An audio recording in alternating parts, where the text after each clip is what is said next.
Hello guys, good morning. Today is my rest day kaya tamang kulitan lang with my wifey. Kaya payo ko lang sa kapwa ko empleyado, matuto tayo magpahinga at sa katawan ay huwag abuso. Lagi mong tatandaan, hindi ka superhero. Pag nagkasakit ka, sila ba sa'yo mag-aasikaso? Kaya for the go lang tayo. Matuto tayo magpahinga. Pag rest day natin, rest day, we need rest.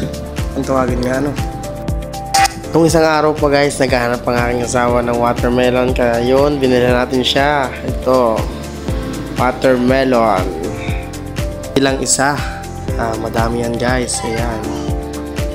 Nabili lang po natin yan ng 50 pesos lahat.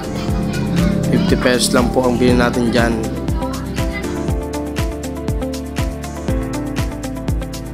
Sa sobrang dami nga nito guys, ayaw, naisipan namin na watermelon shake. Kaya minekos-mekos na insan.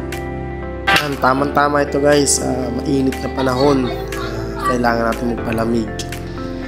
Yan. Kaya sa mga mainit ang ulo dyan, try nyo na to mga kamakata para lumamig.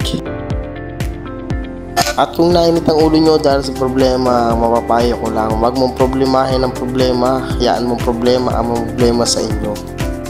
Dahil ang problema, nandyan lang yan, pero ang pasensya, konting-kunti na lang.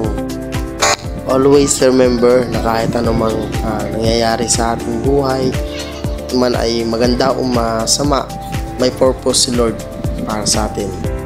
Yan, ito na guys, ang finished product. Yummy! Sarap! Pakwan shake. Yan. So, ngayon, tikman natin kung anong lasa.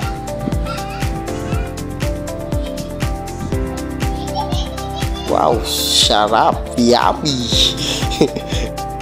Ayan guys, thank you for watching mga kamakata.